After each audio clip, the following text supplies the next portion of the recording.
Hello, good people. Welcome to our show. Hello, bad people. Welcome to our show. Hello, anyone who want to learn more about SEO, enterprise SEO. Welcome, because many things are changing fast. We need to adapt. We need to find the way how to keep getting traffic, sales, results. And some experts can say traffic is obsolete. You need to pay attention to sales because today AI agents can visit your website to buy products without even sending real human traffic. I'm so excited to discuss a lot more with Lars Lofgren. How are you? Yeah, I'm doing very well. It's great to be here. Big pleasure, big pleasure. I want to learn more, especially about enterprise SEO, about SaaS. I'm working a lot on this niche. It's very important to learn Yeah, how to yeah. adapt. I love SaaS. It's a great industry. Yeah, of course, of course. Yeah, when I started SaaS products, I thought it's simple, it's not hard. No, But it's so hard. It's so fucking hard. yeah, especially I thought development is very simple, but it's not. Yeah, you're like, oh, I'll just payment credit card form. They'll sign up. They pay me every Oh, month. yeah. Life is good. No, it's not like Yeah, that. I agree. Lars, before we should start, just tell me about yourself, experience, background, about your extended experience with automatic perplexity and many other big companies. Yeah, so for SaaS, I actually got started in a VC-backed SaaS company in my career and led marketing for a startup that most people won't recognize unless they've been around for a while. But I ran marketing for Kissmetrics, which was a startup by Heaton Shah and Neil Patel way back in the day. Now that startup went sideways. It didn't really go anywhere, Yeah. but that's fine. Then I've done a bunch of stuff since, done info products. I built an affiliate business that I co-founded, and that did really well for a number of years. And then the Google algo shifted and it didn't do so well. That happens, things come and go. But in the last couple of years, just been consulting for usually pretty big companies like Automatic, Perplexity. I've done work for Dropbox in the past, Crazy Egg, things like that. Whoa, that's nice. That's nice. I spoke with Neil Patel on this podcast. That was Yeah, one he gets time. around. He's everywhere. Yeah, yeah. I want to ask about Perplexity. I remember, I don't remember exactly when, but CEO of Perplexity said that there is no future in SEO. So someone asked him what kind of future can be, how to optimize for SEO, but that was like a few years ago, if I remember correctly. But can you tell why Perplexity is cooperating with you if CEO can say that? Yeah, well, I can't go into any details. I got NDA and all sorts of contracts I got to be mindful of. But I do SEO, and they reached out to me to do some work with them. So you can put the pieces together and take it from there. But yeah, I did a bunch of work for them that I'm proud of and happy with. Okay, nice. Okay, let's talk about content creation. When I open your LinkedIn profile, what I can see, fractional VP of content. Yeah. And today AI can do miracle with content. To be honest, I remember when ChatGPT was released, many experts said, no, there is no chance AI can compete with humans. It's impossible, low quality, a lot of hallucination. But that was version 3.5. Today we have ChatGPT 5.2, Gemini 3.0. All these models are great. They work really great, and many experts can admit that AI can write much better than them. So I spoke with journalists, with bloggers, and they can Yeah. say, no, AI can write much better. And for example, I can't write in 1,000 different styles, if not millions, so that AI can do. That is why I use a lot AI. And my biggest results are coming from AI generated content.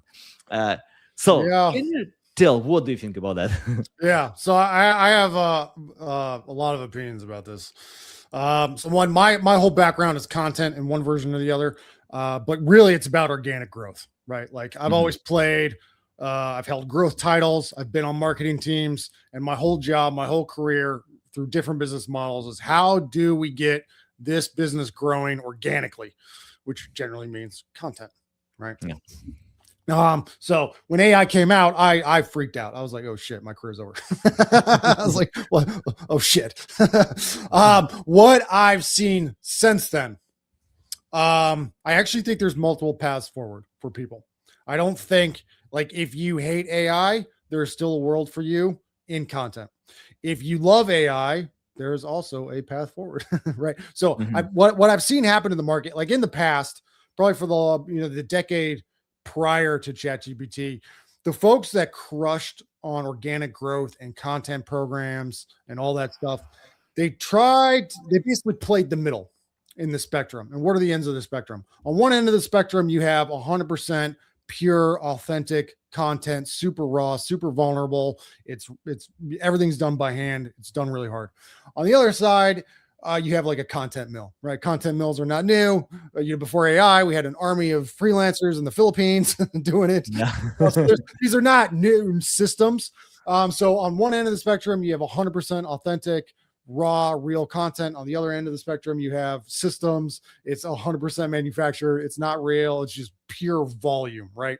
Well, in the decade prior to ChatGPT, you could, and this is the spot that I kind of fell into because it worked. The folks that tended to win the most, in the mid-teens and early 2020s, were that they played the middle. They found the sweet spot between those two extremes. There was some human involvement. It was somewhat authentic. There were freelancers, but they also got good at scaling, right? But they didn't go all the way to the content mill side.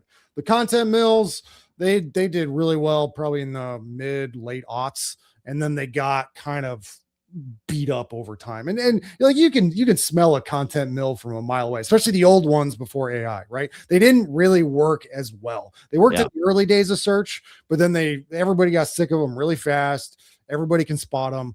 They didn't do well for a long, long time. So if you played that middle, right, where it's somewhat human driven, but you got a good amount of scale, you dominated search. You could dominate any platform you went into. You dominate social, you can do all that stuff. And it took a good amount of skill to put together all the systems, the briefs, the freelancers, the recruitment, the management. That's all. There's a lot there, right? That didn't just happen. Well, then ChatGPT rolls around and it suddenly gets really fucking easy to play the middle, right? A little bit of a human involvement. You have ChatGPT, a couple of agents. You get the context windows a little tight, you get the prompts right, and they can just go, infinite amounts of fucking content, right? So now anybody playing the middle is kind of, which was where I was at, is basically getting fucked because you're getting outplayed by ChatGPT. All those systems that you built previously, you don't need that anymore. You just slash all your costs, right? And look, if I'm being honest, like I've worked with a lot of writers. I've hired so many freelancers over the years, and there are a lot of folks out there. The writing's not that good. Like I don't want to read it. No one else probably wants to read it either. Like it's fine. There are good writers. There are good content people, but they are a minority, right? And so with ChatGPT or any of these LLMs, Claude is pretty good. You can take that like bottom bar and it's really raised the floor, right? You can get much better quality, way faster, way cheaper at insane volume.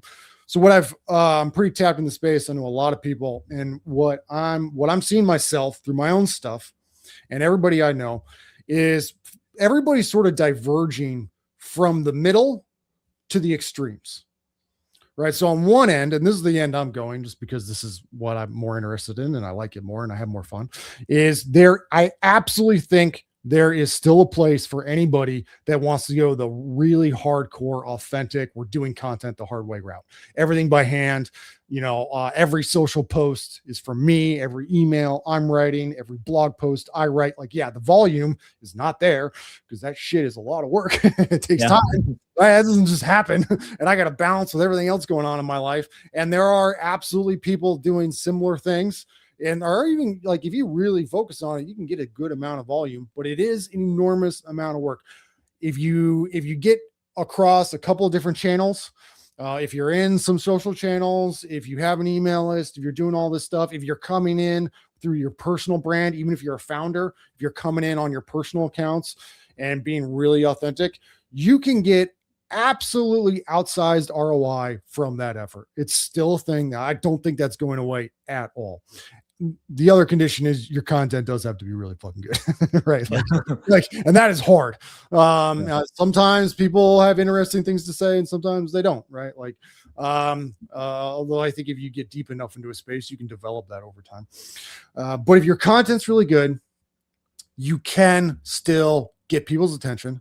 You can still break through. You can build an enormous, beautiful, organic growth engine through your content. That's not going away. Even as AI, I don't think it's just because AI content is hitting a ceiling and it won't get better. Even if it gets better, I still think this is true. Because at the end of the day, even with all the AI content, like people still want to connect with people, right? Like it's you and me right here. We're having a conversation. Other people are listening to real fucking people. Like that's not going away. We still want to go to events. We still want to connect. We still want to reach through time and space and see somebody say something and be like, oh yes, that's real. Yes, somebody else thinks the same thing I think. You're like, that's way more powerful than having like AI think something. Like, yeah, it can be useful. But when someone else like says the thing that's been bubbling around your head and you think you're going fucking crazy, and then someone finally says it, you're like, yes, this is amazing. Finally, right? Like that type of connection we're still looking for. Everyone's still going to look for, right? So I don't think that human content is going to go away. It's just like it's shifted. And if you want to win in that organic, authentic content realm, you got to lean all into it, right? And yeah, you can use AI a little bit with research or whatever, maybe some specific workflows. Like you don't have to be 100% anti-AI, but like the core of your work should be real, authentic, vulnerable, all that stuff. Now that's one end of the spectrum. Nice. Yeah, I like your answer, but I want to share a few controversial. Yes, go for it. It doesn't mean that I'm right or wrong, So, but what I can see today, you mentioned that people want to connect with people, but the last data can show that 46% of all people can follow at least one AI influencer on social media. For example, I like watching videos on YouTube about historical events. They're awesome, they're really great and created by AI. My brother can listen to audio podcast, AI generated podcast, and quality is good. And I remember when Gary Vaynerchuk said about that, someone asked what he thinks about the future, and he told that in the future our children will marry to AI robots. And he explained about that. I mean, I guess some people get married to their dog, right? Like it's a thing. Like, yeah, but the last time I can see that AI influencers are growing. I mean, like more channels are coming, so and quality is good. Like it's also new, it's fresh, it's interesting, right? People haven't seen it before. I think it's going to get played out eventually, right? Yeah, of course, it will take some part. Yeah, like AI is always trying to find that medium, right? Like the perfect middle of the bell curve, right? And there's variance. That's why we have hallucinations. It's kind of it'll bounce around a little bit, but everything's kind of converging into the middle. And when it comes to content, when it comes to attention, it like to really win in those spaces, it comes down to, are you saying something that hasn't been said before?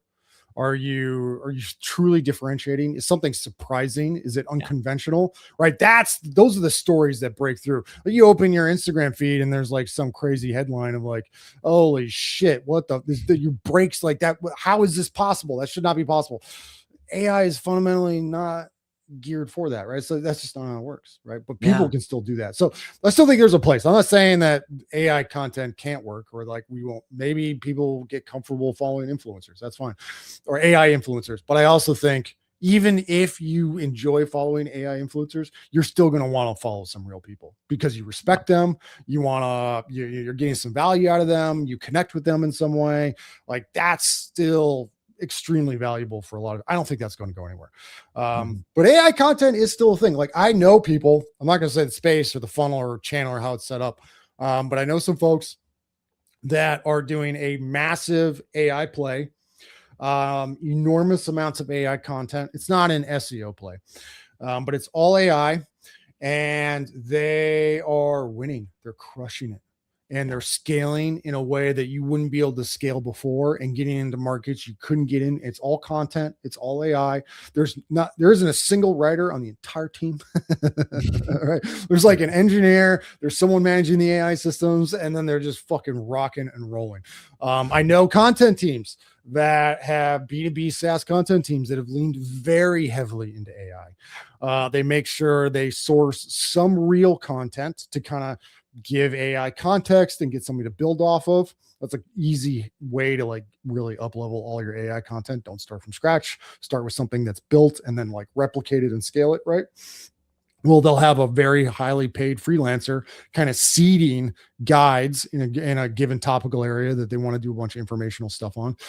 And then AI starts splitting it up and refactoring it and doing the dozens of variations off that initial real seed, right? It allows you to scale. In SaaS, seeing a lot of the same stuff with case studies, right? They'll get a few really good high quality case studies, or they'll, as like their initial templates and format, and then they'll just seed in like all the raw customer data and have AI write the rest of the case studies, right? Their B2B content teams are doing a lot of that type of stuff. You seed and then you replicate and use a lot of AI to expand it. And teams that are leaning into that are also doing really well, right? Yeah.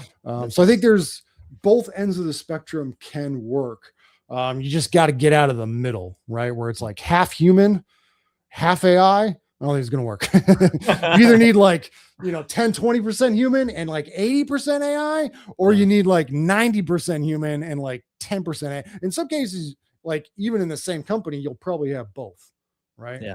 Like, one of the most effective, like if you really want to break through on an organic growth engine right now, you basically take your entire marketing team and you turn them into like LinkedIn influencers, which is pretty scary for a lot of teams. Like, oh my God, we're going to pay them to work on their personal LinkedIn accounts. Yes, you fucking are. Let's go. Because everybody else is scared to do it, which means if you're willing to do it, you're actually going to collect like all that extra arbitrage and opportunity, right? Because everybody else is like, oh no, like just go get it.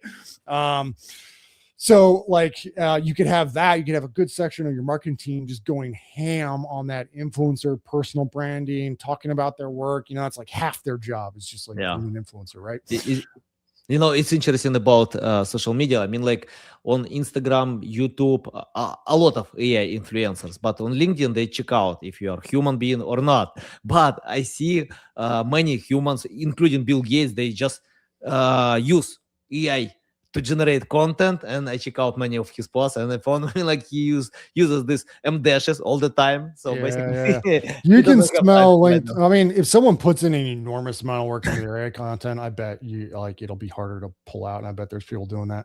But I do know some folks that do a lot, like all their content's AI, and you can smell it on LinkedIn really fast. Nice. I mean, I think you can smell it on Twitter too. So like I said, if you go to those extremes, if you go all in on the authentic content, it's not the only option, but if you do, you can really get things humming really nicely. Yeah. Can you tell about these guys who can smash with AI content? Because I mean, like, for example, I decided to test myself, and I use Claude Opus 4.5. It's a really great model. And I have some addictive, I mean, like, I like to create new projects all the time. Sometimes I need to stop and focus on my project. I Classic founder. Yeah. Let's do everything. So, and I created one more project. It's like AI chat and call. So basically, in most websites, you can find this good chats. You need to wait when customer support can reply, and sometimes you can get just generic answers. So I created my chat when you can get replies immediately. You can call them in 95 languages. You can speak, get everything, and much better than human beings. Much better because it works 24/7 all the time. Know everything, but and basically I decided to create this project without designer, developer, copywriter, everything with Claude. I spent like 5 days to create the entire website with design, with the structure. Even it takes time to create the task for copywriters, for designers, how you can see all these things. But when you ask AI, you just give a few prompts more to get what you want to get and to fix a little bit manually. And I mean, like, I got results for 5 days, connected to my hosting, connected to GitLab, everything with AI. So I mean, like, and for me, then I compare to other projects that I created before with designers, copywriters, developers. We spent a lot of time on meetings, on checking reports, especially with design. Sometimes I can tell like 10 times, no, it's not what we are looking for. Please do something else. And it's 10 times, it's like time consuming. So Yeah. can you tell more about these people that you mentioned? So who can create the entire content with AI? Well, I'm not super in the weeds on their business Okay. and like how they're working. And even if I was, I wouldn't tell anybody. Okay, they just okay, No, got I it. mean, well, here's another example. I mean, this is a kind of a counterpoint to you, but so on one of my clients, SaaS, we have been playing with AI quite a bit, having AI design landing pages, that type of thing, do copy, do conversion optimization assessments, things like that, right? And what we found so far, maybe we're just not as good as AI as we should be. But what we found so far after testing an enormous amount of tools, really going through the prompts, trying to dial everything in, like it can get a landing page. Like if you take a landing page on your site and you're like, okay, I want to, like redesign this, make it better, optimize for conversions, something that's pretty typical at like every fucking SaaS company on the planet. They should probably be doing this all the time. And what we found is the results, if you get the right tool, there's a huge variance between different AI tools, especially when it comes to landing pages right now. Even ones that say they specialize in landing pages are generally like not that great. I think Base 44 is the one that we landed on and have enjoyed the most so far. But we went through, got this entire landing page built, and it was pretty good. I'll say that. Like it wasn't bad. It's certainly better than what a junior designer, junior copywriter could do out of the gate. 100%. It was not perfect. There was definitely a few things.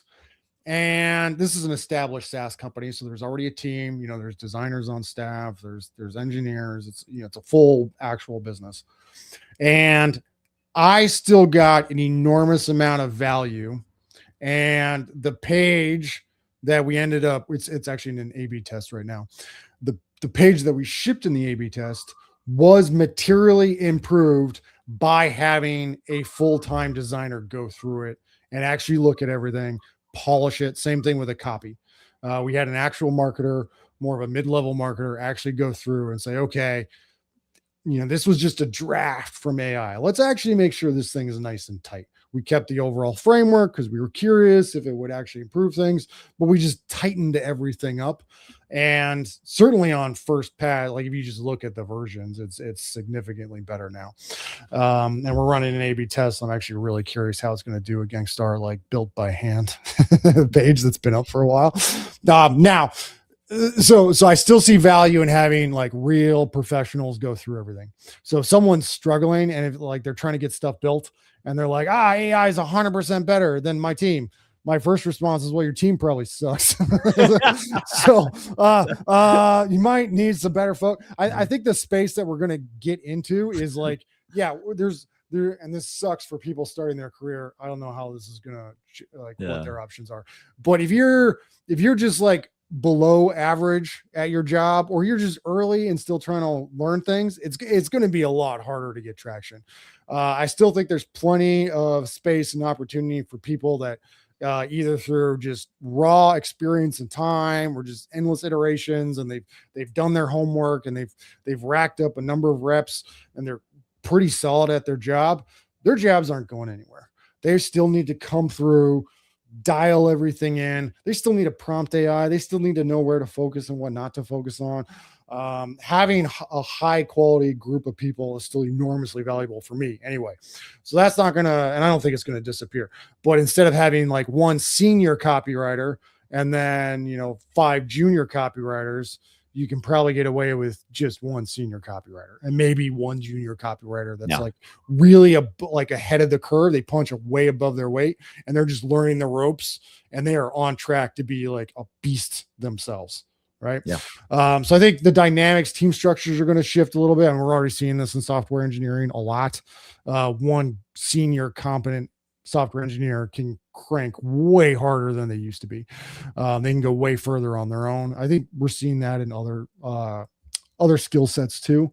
But I still would rather have a really high caliber team. It's just going to be smaller, I think. Yeah, I couldn't agree more. Yeah, 100%. I mean, like, if people can create great content manually, AI, I mean, like can beat them in one side. But if people know how to create great content, so yeah, AI just can help these people. Lars, I wanna ask about traditional SEO metrics like keyword research. Yeah, yeah. I mean, like I see different opinions, and some experts switch to topical research even before ChatGPT. By Oh now, yeah, I've been using topics for a long time. I yeah, just keywords, I don't know, like a decade ago. yeah, and especially for enterprises, can you tell, is it still useful to search for keywords, or it's better to Oh pay yeah. attention to? So the way I look at it is, especially for enterprise, it actually becomes more important because if your business is pretty large, and a couple of my clients definitely fit in this bucket, like your brand can get big enough that it becomes its own content category, right? I'll pick a client that is not mine, so we can give some examples, like Microsoft, right? Mhm. If you think about all the different Microsoft topics, all the brands, all that stuff out there, that's massive. You could build you could build a massive website on nothing else other than Excel, right? I'm sure Mhm. there's definitely YouTube channels out there that have done that. I'm sure there's plenty of blogs. Isn't there like a famous TikToker Excel person that's making just a boatload of money right now? I don't know, but I think I read Mhm. that somewhere. So anyway, these categories can be so fucking big that you're not even worried about like, oh, word processing blog posts. Like, no, you don't care. You're like, if you're Microsoft, you're like, we're just talking about Microsoft Word. Yeah, We are the fucking category, right? Like, yeah, you yeah. can just in Google. Google's never been a client of mine, but I helped out another startup that got acquired by Dropbox. They went through a pivot, but originally they were going after like document organization, and I went after all the Google G Suite keywords, and I got number one on a bunch of them. Mhm. We were doing like a brand attack to like bring in traffic. So anyway, like topics is extremely relevant. It's still relevant. The bigger the company gets, the more relevant it becomes. Like one of my clients, I'm not going to name them, but they have not focused on their brand and their topical cluster around their brand nearly as much as they should have. And a bunch of competitors have moved in and are using their branded traffic to drive their own businesses. And if I said the name, everybody would be like, "Oh, of course, yes, that's definitely happening." So like this is a thing, and this is what I did on G Suite. Like Google was in their G Suite keywords a little bit, but there was plenty of opportunity for me to play and start taking their branded traffic and pulling it into a different startup. Now we didn't compete with G Suite directly; it wasn't a one-to-one competitor, but I got to talk shit about G Suite. Right? I'd be like, "G Suite sucks here, here, and here." Don't you need this other solution to fill that gap? Yes, you do. Right. Mhm. So I think, and this is what a lot of like, I think senior marketers or enterprise marketers miss for big enterprise brands. Like if you don't get your brand locked down, that is an opportunity for someone else to come in and start twisting the narrative however they want. I've done that for Yeah, startups, yeah, and I've also played defense. I kind of like playing defense more. But if you don't lock that cluster down and you don't go through all your topics and figure them out, and be like, what are people actually searching for when they want to learn our brand? And do we have a page on our site that answers that query specifically and directly? In LLMs, this is only going to become worse, right? Mhm. Because everyone's just asking all sorts of random fucking questions in their LLMs. And if you don't have a very easy, succinct, direct page somewhere on the site that essentially gives the answers to that question and that information, and it's correct and it's up to date and you know about it, and someone's looked at it in the last 6 fucking months. Well, now LLMs are pulling in inaccurate info, they're pulling in old info, and no one's checking. No one's in ChatGPT and then checking the sources. They're not going to see that, oh, this is a page from 5 years ago and is clearly out of date. Old product announcements, old feature pages, old press release pages, all this stuff is still out there. And in the past, we could like kind of ignore it because you're like, oh, well, it got 2 visitors in 12 months. Like, it doesn't really matter. Like, no one saw it, so it doesn't matter. But like the LLMs will find that shit and they'll pull it in. Mhm. And if you're not locking all that down and dialing it and staying on top of it and updating it, that next layer of information that is around your brand and all these LMs that you can't even see, right? You can check SEO search results, but you can never, especially with personalization, all these agents and all the context and different prompts, you'll never see what someone actually saw about your brand. I know there's SEO brand tracking, and most of it's fucking bullshit. I fucking hate Yeah, that. you don't believe in that, yeah? It's nonsense. The vast majority of it, I don't pay for any of that stuff. But so it's like people are gonna, like, brand managers, like, are gonna be even like more disconnected from what people are or what the actual perception, what people are actually seeing about their brand. And I think that one of the most straightforward ways to lock that down for a bigger company is to go through all of your branded SERPs, all of your branded topics, and like, okay, is this the page that we want to rank? Is it the ideal one? Is it accurate? Is it updated? When was it the last? When did we do the last update? Everyone's going after all these like transactional terms, and you should probably do that stuff. I built in a massive affiliate business. I did fairly well in the space. I know transactional and high intent purchase decision traffic very well, and I do that stuff for clients too. And you kind of have to start there if you're a startup and no one's looking for you. But once you got some traction, like, you need to lock your brand down. Yeah, nice. Got it. You remind me, my brother. So basically, he has a wife, and when they argue, his wife is opening ChatGPT and ask who is right, and ChatGPT always says she. So I mean, like, so she really likes ChatGPT. She's like, yeah, open it. I think ChatGPT can personalize experience. So I'm pretty sure if my brother will ask totally the same question, he can get different response. ChatGPT can say, no, you are right, because ChatGPT tried to please people. So, and that is why this AI tracking tools, I mean, like, I don't know how they can track brand mentions if ChatGPT or Perplexity can reply differently to different users to personalize experience. Well, the framework is I think it's both. There's both more variance than you'd expect, but also less, which I know is a contradiction. But like, so the way, like, early in my career, I spent a lot of time with A/B testing. I got like really into A/B testing, and I love A/B testing. Although most companies should probably not do much A/B testing. It's a whole other rant for another time. Even though I love it, you probably shouldn't waste your time on it. But anyway, I got really into probability, so it makes sense to me. But like with any, I just saw a study. I think Rand Fishkin just released a study on this, basically what happens with these, like, if you test a bunch of prompts with any LLM, and you ask, like, okay, what are the best headphones? What are the best running shoes? What's the best hand soap? Whatever. What's the best CRM? You're going to get, from every time you ask the question in these LLMs, you're going to get a different set of results. Okay. So the order of products is going to change.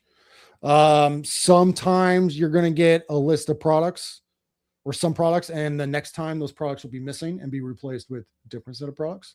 So you're going to get this ongoing variance, right? Things are going to be bouncing around a lot. Now, if you ask that question enough times, what's the best CRM? What's the best CRM? What's the best CRM? Over and over and over and over again.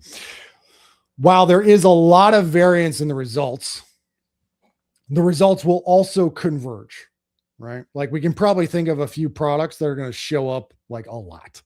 Salesforce, it's going to be in there quite a few times. HubSpot, right? They're like Salesforce and HubSpot are like now these CRM, maybe Pipedrive if they're still around. I don't know. So you get like a few of the big players, and then the further down into the startups and the newer companies, there's going to be more variance. You can think of it kind of like almost like a heat map, right? Like, certain products are going to show up pretty often, and others will show up less.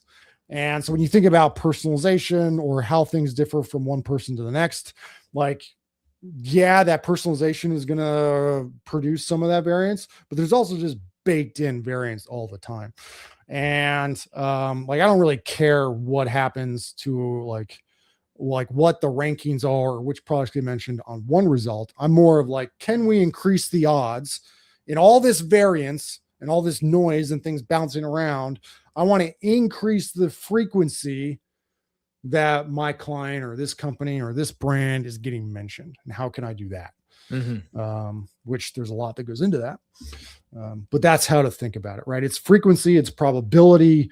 You know, in the old days, it was Google and just 10 blue links, nice and easy. It's static. Like, okay, you might have to VPN into a different country, but like mostly it's 10 blue links. So it's simple, done. Now it's always shifting, right? But there is still a pattern underneath everything. It's just way harder to, you know, track or look at a tool or even see for yourself, right? You got to run like 100 prompts to even get a feel for it. But yeah, that's how I'm currently looking at it. Yeah, nice. I want to ask about traditional parameters that SEOs use for many years and hated, like link building, PR. So, and I just want to know your opinion about what actually can provide better results today. For example, I used for a long time skyscraper technique done by Brad Dean, broken. So did everybody else. Yeah. So, I mean, like, I remember when I spent many days, nights to personalize these messages, to write all of them, send them out, and we got some links, not bad links, but it's the last time the results are really low. I mean, like, it's really tough to get these results without having personal connection. So, I mean, like, people who spend time to build connections, they can provide these links. But some data can show that LLM can prefer links from PR or fresh links from new pages, publications, but skyscraper broken link building from existing pages. What do you think about that? Yeah. So I have a long history with link building. I've done a lot of it. The current state is definitely different, or the current algo is different. But like before the end, this started to change at the end of 2022 and really hit in like 2023. But before that, links were everything and anything. Right? Absolutely everything. And basically links were a cheat code, right? Like if you built the right links to the right page and you didn't get caught by Google, you could win anything and everything, right? It all came down to link building. It is not true today, like at all. Links still matter. I'm not going to say like, don't do any link building. Like if you're in a competitive space, you are going to have to do some link building at a certain point. However, if your site is in trouble, if your domain is beat up, if Google doesn't really trust you that much, if it's new, if you have a brand new domain, or if you're just relying 100% on links, you're not going to go nearly as far as you could in the past, right? The game has gotten more complicated. You need a lot more. And links are now really just that final little push at the end. You have to do everything else. And, you know, the way I think about LLM optimization is, you know, there's some differences, but for the most part, the core is still the rankings, right? Like even if I'm not getting any traffic on number one, well, I still want to be number one because then it increases that frequency of showing up in all the different LLM prompts and answers, right? I still want rankings up so that I'm showing in the AIOs and Gemini and ChatGPT and Perplexity and everything else. It all starts with the rankings. That's the foundation. And when I'm thinking about like, how do I get those rankings up? These days, specific things that have changed for me. Yes, PR is great. I know it's in vogue. Every SEO is talking about PR. Yes, go do that stuff. Link building still matters, however you want to do it. I care way less these days about, like in the past, it's like we need a do follow, right? It needs to be on a high quality page. It needs to be on a page with traffic, you know, all that stuff. These days, I don't really care. Like if I just get a brand mention, win, right? I don't even need the fucking link. I just want the brand mention. LLMs are really good. Think about the core of LLMs. LLMs identify entities and different topics, and they figure out how they all relate. That's the core technology. So I want to think in entities. I want to think in what is my brand? How does an LLM going to perceive my brand? And how do I get that entity built out all over the place? And links are, if someone gives me a great do follow link, fantastic. That's amazing. Yes. But if I get, a no follow link from Shopify, am I going to go hound them about changing it? No, it's fine. Right. They still mentioning me by name or the brand or the client, whatever. And wherever the link points to is fine. Like, yes, there are, if you get really hardcore and competitive, you can still optimize that stuff and try to get, we need these percentage of brand mentions. We need this percentage of the perfect anchor. Yeah. Percent. Like, people have been doing that for ages, and you can still do that if you're like really extremely competitive space. But I think most people don't need to worry about that. It's about brand mentions. It's about building your entity. It's about getting, like, if there's probably the biggest shift in my thinking and how I think about like PR and link building and all this stuff is, in the past, SEOs could just think about the domain, right? Like, what are the links back to my domain? What is my domain ranking? What is, it's all links, it's all domain. That's the unit of analysis. You got to bring it up a layer, right? It's not just the domain. The domain is just one component of that larger entity that Google and all the LLMs are evaluating. And it's not just this isn't just to optimize for LLMs. This is how Google does the rankings too. The Google 10 blue links behave more like an LLM now than even just the LLMs. So you end up optimizing for both, right? Old school SEO is now old school. Like, you can't just think in the old shit. So there's something when all the AIO people or GEO people are like, SEO is dead. It's like, well, kind of. SEO has evolved a lot in the last couple of years, but it's still fucking SEO, right? But like, old tactics don't matter anymore, or they've shifted in a big way. So you gotta come up a layer. You gotta think of your entity. You gotta say, hey, probably the most important thing that I usually look for on a client and I start pushing for out of the gate is, like, even if they want to invest a lot of money on SEO, I'm like, okay, that's cool. What are you doing besides SEO? Right? Are you on LinkedIn? Are you on YouTube? Do you have a podcast? Are you showing up on podcasts? Why do you think I'm fucking here? Okay. Like, I want to be here and I'm having a good time and all that stuff. But also, I'm going to end up on another podcast that Google has a certain amount of trust with. It's a different entity. Now, my personal brand is associated with that entity, right? And I think that's going to pay off in all sorts of unknown ways. Generally, when I'm looking at sites, clients, people reach out to me, different websites. If sites are overperforming, like their rankings are just up, their traffic is crushing it, it's usually because they've done something on some other channel fairly well. They have a pretty active YouTube channel. If you want to do the sleazy stuff, you can do a pretty intense Reddit astroturfing campaign and just post a bunch of fake comments on Reddit. Drives me wild, but it also fucking works, right? Like, I can't tell you how many fucking people I've talked to and their rankings are through the roof. And I'm like, well, what are you doing? And they're like, well, we did a Reddit astroturfing campaign for 3 months. And then the rankings wham, right? Like, that is a thing. But like, and you don't have to do that, but it's one option. Like, where else are you playing? How are you building up your entity? How are you building up your brand? Are you building an audience somewhere else? Google is looking at all that shit. And that's like, if you don't build that foundation, you're going to have, like, all the links don't really matter. Right. Yeah. And I have multiple websites with just world-class link profiles. Like, they have links that you could not get today because they were built during a certain era at a certain time when you could get links just by posting blog posts. Just absolutely incredible links. Yeah. And they don't rank for shit anymore. Yeah. Right? And it's because it's now just a domain. It's not this built out entity that Google now trusts. And yeah, you can do this the real way and build real audiences, but you can also fake this shit. It's not just Reddit. There's tons of people that are posting, building up reviews on Trustpilot and just paying for all of them. That's a thing. It's actually pretty cheap. You can do all that stuff. Like, if you fake Reddit, you fake a bunch of comments in Facebook groups, and then you go buy 500 Trustpilot reviews, you can materialize an entity into ChatGPT from nothing, right? And it's not even that expensive. It's way cheaper than the old school link building, which is really fun. But you can basically get ChatGPT to learn a brand from scratch by just doing those three things. And I've seen people doing it. I know sleazy companies that are doing this because I figured it all out.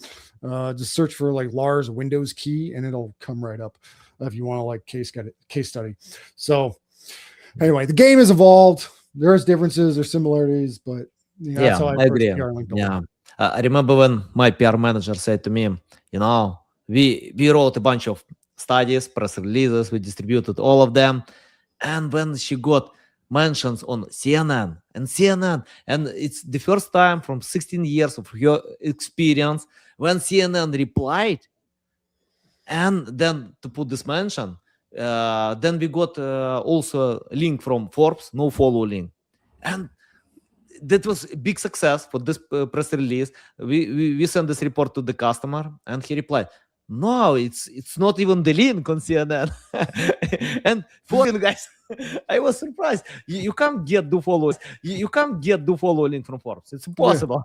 5 years ago, I would have been pissed too. I've been like, that doesn't count. I need the do follow. Now I don't care at all. I'm like, great.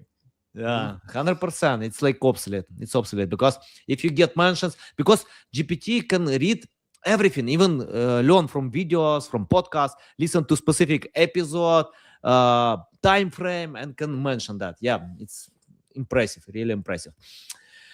I have final question, very important question for my audience. Very important question. When I ask you, you reply confidently. You know this topic, but I have people who can listen to this podcast, but they just started. Yeah. And many of them scared because I remember when big companies hired interns to do some manual, boring jobs. For now, all companies are looking for AI agents who can replace these people. So, and it's tough, more tough to find this job. Still possible, but it's tough. So, what will you do today if you started from scratch? Forget about perplexity, about automatic, about all your experience from scratch, everything. Yeah. Well, in some ways, I think it's easier. Like when I started my career, like before I got my first job, I was building a bunch of websites for myself. Mm-hmm. These websites like don't exist anymore. Thank God. I think I finally took them down just so no one would stumble into them. but I was building blogs. I was doing affiliate links. I never made any actual money.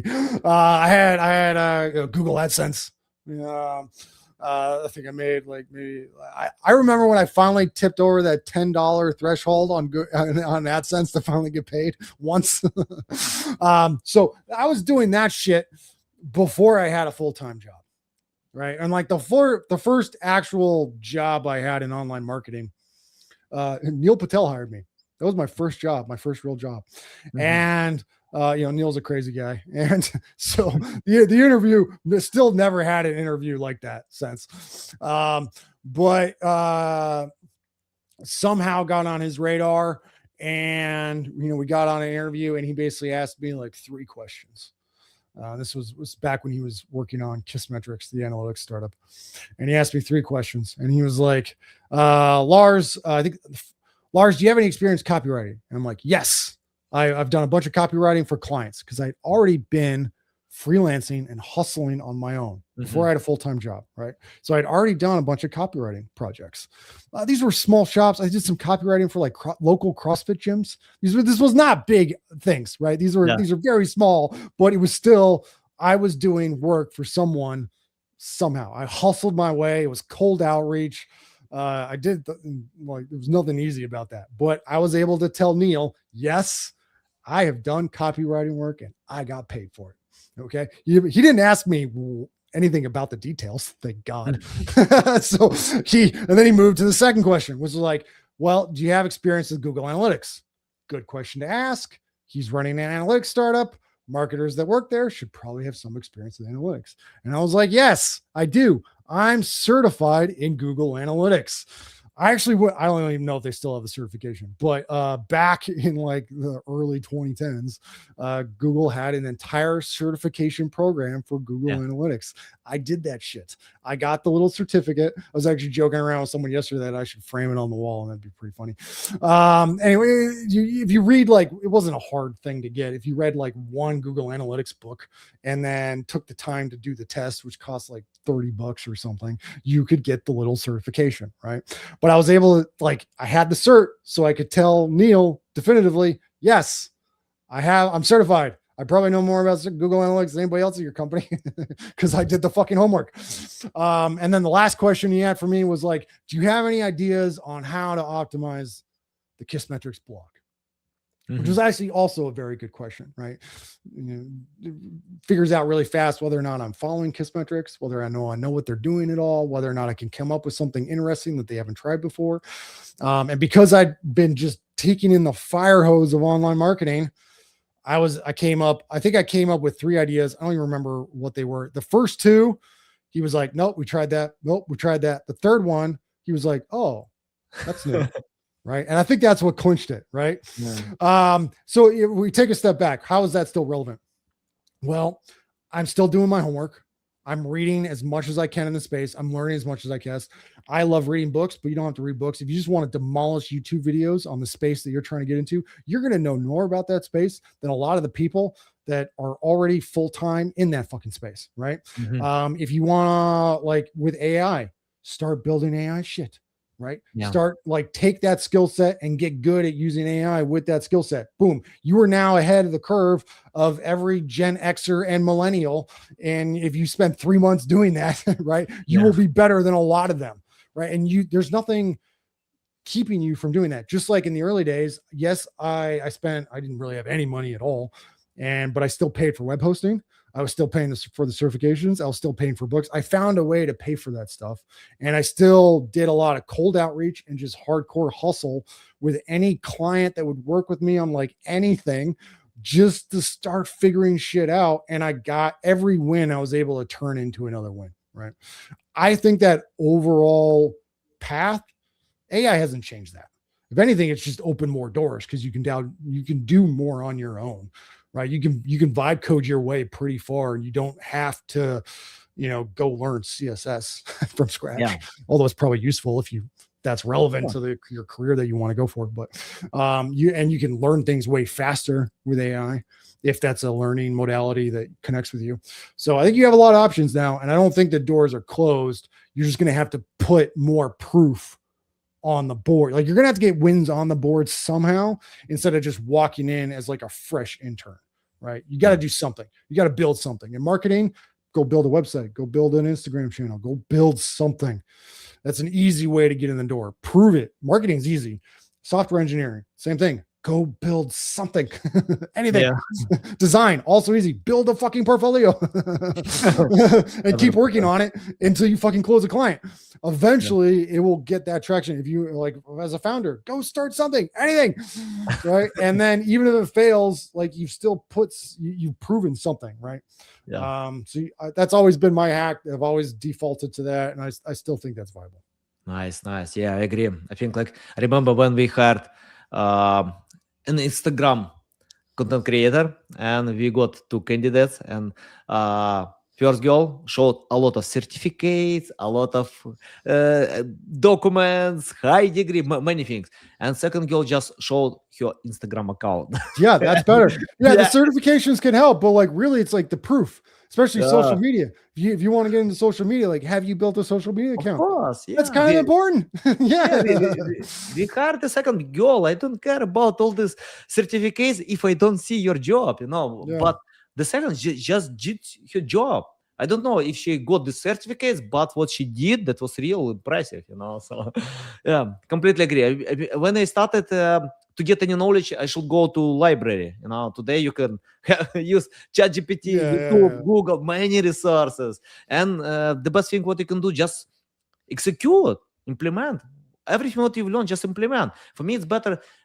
I mean, I can spend 80% of time with practice and 20% just learning. Because for me, when I learn, I just learn the way where I need to go. Then I completely go just with practice. 100%.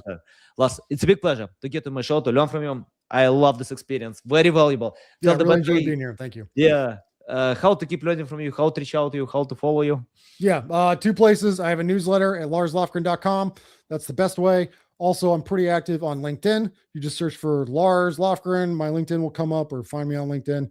And if you've been listening to this podcast, definitely connect with me on LinkedIn and just mention the podcast and I'll accept the connection. So guys, you can find the link in the description below. I recommend to anyone to follow Lars on LinkedIn because I'm going to follow. For me, it's very important to learn something new, especially Thank you. real Appreciate it. practitioners, who can do this shit. Don't just tell they know, they just do it. They really provide results. Thanks, Lars, again. Welcome back anytime to bring more valuable bombs. I love this experience and see you next time. Thank you.